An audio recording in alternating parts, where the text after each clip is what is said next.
مجھے لیلۃ القدر دکھایا گیا فنسیتھا، تو میں اسے بھول گیا، او نسیتھا، یا مجھے اسے بھلا دیا گیا۔ اور ظاہر ہے کہ اس بھلانے میں ایک بہت بڑی حکمت بھی اللہ تعالیٰ کی مخفی ہوگی، اور کمر کس لیتے تھے، تیار ہو جاتے تھے، جد و جہد کرتے تھے، گھر والوں کو بھی حکم کرتے تھے۔ شب قدر کی رات تو ایک ایسی رات ہے جو سب کو منانا ہے، ہر انسان اس کے ثمرات اور فوائد اٹھا سکتا ہے۔ رات شروع ہوتی ہے مغرب سے اور ختم ہوتی ہے فجر کے طلوع ہونے تک سے۔ وجہ سے نہیں ہے، بیمار ہے، مسافر ہے، عورتیں ہیں جو ناپاک ہیں، وہ لوگ روزہ گر نہیں ہیں تو کوئی مسئلہ نہیں۔ سب سے پہلے آپ اس ویڈیو کو دیکھیں۔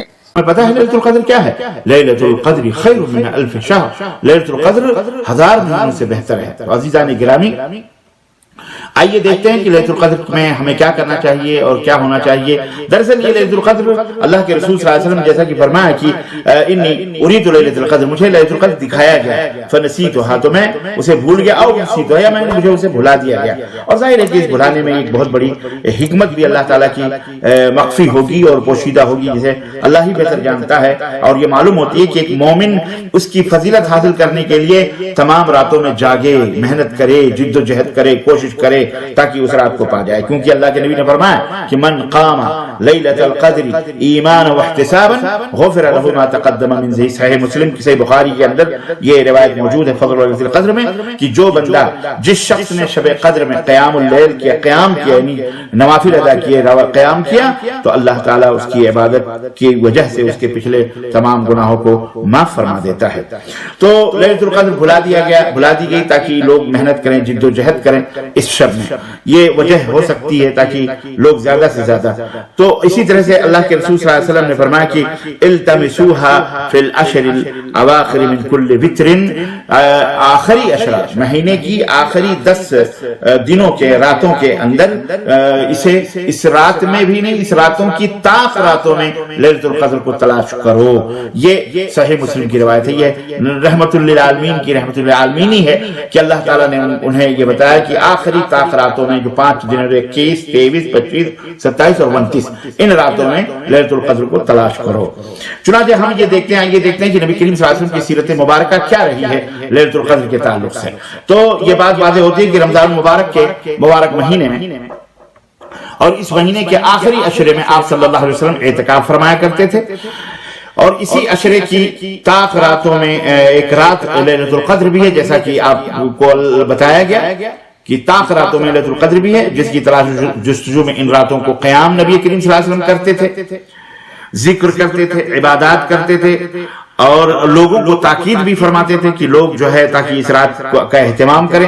یہی وجہ ہے کہ نبی کریم صلی اللہ علیہ وسلم اس آخری عشرے میں خاص کر لیتے تھے اپنے آپ کو عبادت کے لیے، خود کو کمر کس لیتے تھے، تیار ہو جاتے تھے، جد و جہد کرتے تھے، گھر والوں کو بھی حکم کرتے تھے۔ چنانچہ عائشہ رضی اللہ تعالیٰ عنہ کی یہ حدیث ہم صحیح بخاری کے، صحیح مسلم کے اندر بھی دیکھتے ہیں کہ اللہ کے رسول صلی اللہ علیہ وسلم کے بارے میں فرماتی ہیں کہ کان رسول اللہ صلی اللہ علیہ وسلم اذا دخل العشر احیا الليل وايقظ اهله وشد المئزر، کہ اللہ کے نبی صلی اللہ علیہ وسلم جب رمضان کا آخری عشرہ داخل ہوتا تھا تو آپ کمر کس لیتے تھے، پوری رات کو جاگتے تھے، اپنے اہل و عیال کو جگاتے تھے، کوشش اور محنت کرتے تھے، کمر کس لیتے تھے۔ کمر کس لینے کا مطلب یعنی خوب سے خوب اللہ کی عبادت و بندگی میں مشغول ہو جایا کرتے تھے۔ اسی طرح سے دوسری روایت حضرت عائشہ رضی اللہ تعالیٰ عنہ فرماتی ہیں کہ کان رسول اللہ صلی اللہ علیہ وسلم یجتہد فی العشر الاواخر ما لا یجتہد فی غیرہ، یہ بھی صحیح مسلم کی روایت ہے کہ اللہ کے رسول صلی اللہ علیہ وسلم آخر اواخر میں زیادہ سے زیادہ محنت کرتے تھے، اللہ کی عبادت کرتے تھے۔ تو اس لیے ہمارے لیے ضروری ہے کہ ہم بھی اللہ تبارک و تعالیٰ کی عبادت و بندگی میں آخری عشرے میں محنت کریں۔ جو لوگ صرف طاق راتوں میں کرتے ہیں یہ بہرحال ٹھیک ہے، صحیح میں نہیں غلط کہتا، غلط ہے، صحیح ہے، لیکن کم از کم نبی کی سنت پہ عمل کرتے ہوئے ان کو چاہیے کہ وہ کم از کم 10 رات جاگیں بجائے اس کے کہ 1 رات یا 5 راتیں، جیسا کہ اللہ کے نبی صلی اللہ علیہ وسلم کی سنت ہے۔ شب قدر کی رات تو ایک ایسی رات ہے جو سب کو منانا ہے، ہر انسان اس کے ثمرات اور فوائد اٹھا سکتا ہے، چاہے وہ چھوٹا ہو، چاہے بڑا ہو، چاہے بوڑھا ہو، چاہے مرد ہو، چاہے عورت ہو، یاد رکھ، یہ سب کے لیے، اور یہ بڑی افضل رات ہے، یاد رکھ۔ اب اس کو کیسے منائیں پہلے جان لیں۔ شب قدر رمضان کی آخری عشرے کی آڈ نائٹ میں سے ایک نائٹ ہے، طاق رات اس کو کہتے ہیں، طاق اور جفت، آڈ اینڈ ایون، تو آڈ نائٹس ہیں 21، 23، 25، 27، 29 اپنے علاقے کی جو تاریخیں ہیں، ان تاریخوں میں سب سے پہلے تو آپ کو پلان کرنا ہے کہ آپ جاگ کر عبادت کریں، اور رات شروع ہوتی ہے مغرب سے اور ختم ہوتی ہے فجر کے طلوع ہونے تک سے، ٹھیک. تو لہٰذا مغرب سے لے کر آپ کو پورا فجر تک ٹائم ہے. چھوٹی سے چھوٹی بھی رات رہی تو مغرب اگر 7 بجے بھی کسی علاقے میں ہو رہی ہے تو فجر ظاہر سی بات ہے 4:30 بجے تک وہاں شروع ہوتی ہے فجر کا وقت. تو کم از کم آپ کو کچھ نہیں تو ایک 9 گھنٹے کا ٹائم تو کم از کم ملتا ہے. یہ 9 آور 10 آورس مختلف علاقوں میں اور بھی بہت چھوٹی اور بڑی راتیں ہوتی ہیں، اس کو منانا ہے. شروعات مغرب ہے تو ظاہر سے مغرب میں تو آپ اگر رمضان ہے تو اگر روزے سے ہے تو روزہ آپ کھولیں گے. جو روزے سے نہیں ہے، بیمار ہے، مسافر ہے، عورتیں ہیں جو ناپاک ہیں، وہ لوگ روزہ اگر نہیں ہے تو کوئی مسئلہ نہیں، ٹھیک.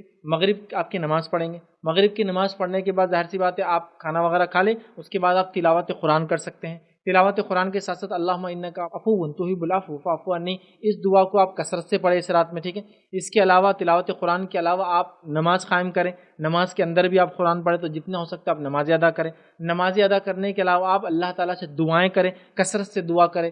یا ہو سکتا ہے آپ صدقات اور خیرات کرنا چاہتے تو اس رات میں آپ صدقات اور خیرات بھی کر سکتے ہیں، ٹھیک ہے. اس کے ساتھ ساتھ استغفار کیجیے، اپنی معافی کے لیے آپ جو ہے اللہ تعالیٰ سے استغفر اللہ، تاکہ اللہ تعالیٰ ہمارے گناہوں کو معاف کرے. یہ تمام کام آپ فجر تک کر سکتے ہیں. تو نماز، تلاوت قرآن، خاص دعا، عام دعا، مغفرت کی دعائیں آپ کثرت سے کر سکتے ہیں. یہ تمام چیزیں عبادت میں آتی ہیں. اسی طرح بچے بھی ظاہر سی بات ہے نماز پڑھ سکتے ہیں. قرآن آتا تو قرآن پڑھیں. اچھا قرآن نہیں آتا تو آپ سن بھی سکتے ہیں، بہرحال جیسے امام کے پیچھے سنتے تو یہاں. اور تراویح وغیرہ بھی ظاہر سے عشاء کے بعد ہوں گی تو مغرب کے بعد آپ نے کھانا وغیرہ کھایا، تراویح کے بعد 10 بجے تک ٹائم آپ کا ویسے ہی چلا جاتا ہے. گھر پر آنے کے بعد آپ تھوڑا سا فریش ہو جائے، اس کے بعد دعائیں ہیں، تلاوت قرآن ہے، قیام ہے مطلب رات کی نماز ہے، اس کے بعد دعا، اذکار، استغفار، یہ ساری چیزیں آپ کرنے تک صبح انشاءاللہ عزیز ہو جاتی ہے. تمام کام کر سکتے ہیں. وہ عورتیں جو پاکیزہ حالت میں نماز نہیں پڑھتی ہے وہ عورتیں بھی اس راتوں کا فائدہ اٹھا سکتی ہے. وہ نماز اور تلاوت قرآن چھوڑ کر سب کر سکتی ہے.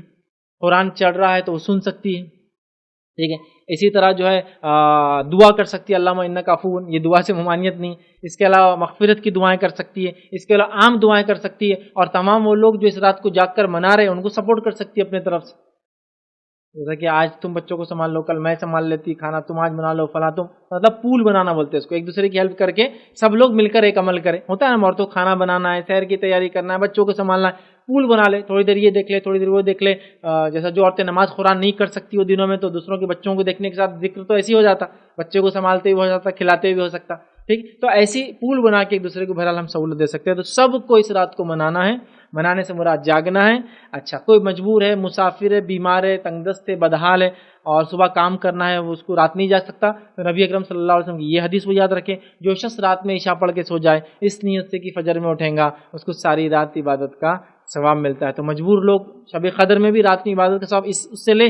نیت تو ہے لیکن حالات نہیں ہیں تو لہٰذا سو جائے، انشاءاللہ فجر میں اٹھیں ان کو اجر ملیں گے، ٹھیک ہے. تو لہٰذا ہم نماز کے ذریعے، تلاوت کے ذریعے، اذکار کے ذریعے، مخصوص اذکار جو ایک دعا ثابت ہے اس کے ذریعے، استغفار کے ذریعے اور عام دعاؤں کے ذریعے اس رات کو گزار سکتے ہیں. چاہے تو آپ صدقہ اور خیرات بھی اس رات میں مخصوص طور سے کر سکتے ہیں. امید ہے کہ آپ نے پوری ویڈیو دیکھی ہوگی اور بہت ساری اچھی معلومات حاصل ہوئی ہوگی. لہٰذا آپ سے گزارش ہے کہ میرے اس چینل کو سبسکرائب کر لیں اور لائک، شیئر، کمنٹ کرنا ہرگز نہ بھولیں تاکہ میری آنے والی ہر ویڈیو آپ تک بآسانی پہنچ سکے. السلام علیکم ورحمۃ اللہ وبرکاتہ.